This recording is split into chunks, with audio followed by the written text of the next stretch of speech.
আসসালামু আলাইকুম।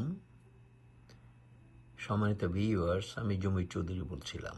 আশা করি আপনারা ভালো আছেন এবং সুস্থ আছেন। আমি আপনাদেরকে একটা বিষয় নিয়ে একটু আলোচনা করব, সেটা খুবই গুরুত্বপূর্ণ। আপনারা জানেন গতকাল জাতির উদ্দেশ্যে বর্তমান সরকারের প্রধান উপদেষ্টা প্রফেসর ডক্টর মোহাম্মদ ইউনূস বক্তৃতা দিয়েছেন।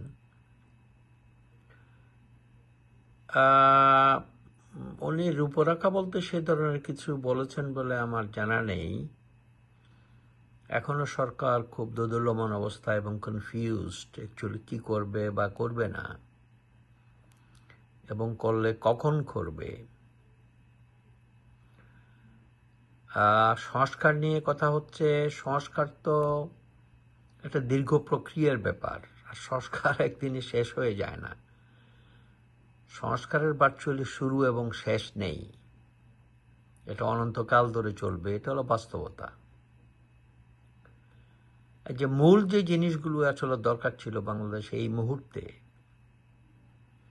যে নির্বাচন কমিশনকে ঠিক করা, ভালো লোকজন দিয়ে, সৎ লোকজন দিয়ে, যাদের মেরুদণ্ড আছে এ ধরনের লোকজন দিয়ে, এক।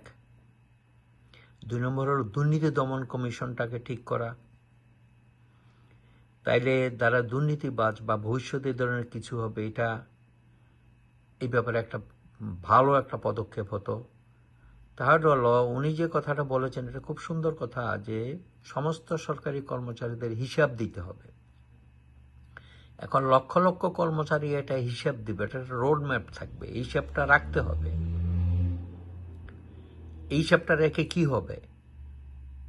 এই হিসাবটা রেখে বোঝা যাবে বছরের পর বছর কারো সম্পদ বৃদ্ধি হচ্ছে কিনা, কিভাবে বৃদ্ধি হচ্ছে, এবং ঘুষ দুর্নীতি হয়েছে কিনা। এর আগেই সবচেয়ে ইম্পর্ট্যান্ট, গত 5 বছরে বা গত 15 বছরে লেটসে এই 3টা সংসদ গেল আওয়ামী লীগের, অনেক এমপি মন্ত্রী আছে 50,000 টাকা ব্যাংকে ছিল, এখন 50 কোটি টাকা ব্যাংকে, এই ধরনের আছে। এটা সত্য কথা। তো এটা কেমনে আসলো? এই টাকাটা কেমন করে হলো? তার কি ব্যবসা ছিল? সে কেমন করে কামালো ওই টাকাটা? এটার কোনো হিসাব হয়েছে? বেশি দরকার নাই। এই ধরনের 10টা 15টা 20টা কেস আপনি স্টাডি করে, কম্পারেটিভ স্টাডি করে সামনে এসে তাদের বিরুদ্ধে ইন্টেন্সিভ এক্সটেন্সিভ ইনভেস্টিগেশন করে তাদের তথ্য প্রমাণের ভিত্তিতে তাদের বিচারের ব্যবস্থা করলে সরকারের উপর একটা জনগণের আস্থা আসবে। তো আপনারা শুনেন মান্না ভাইয়ের একটা কথা, তারপর আমি আর একটু কমেন্ট করে শেষ করার চেষ্টা করব। ওরা নিজেরাই তো কনফিউজ ছিল, তারা বলেছে এটা কি বিপ্লব হলো বা এটা কি পদ্ধতিতে সরকার গঠন হবে। তারপর তারা ঠিক করেছেন আমরা কনস্টিটিউশন রেখে চলবো।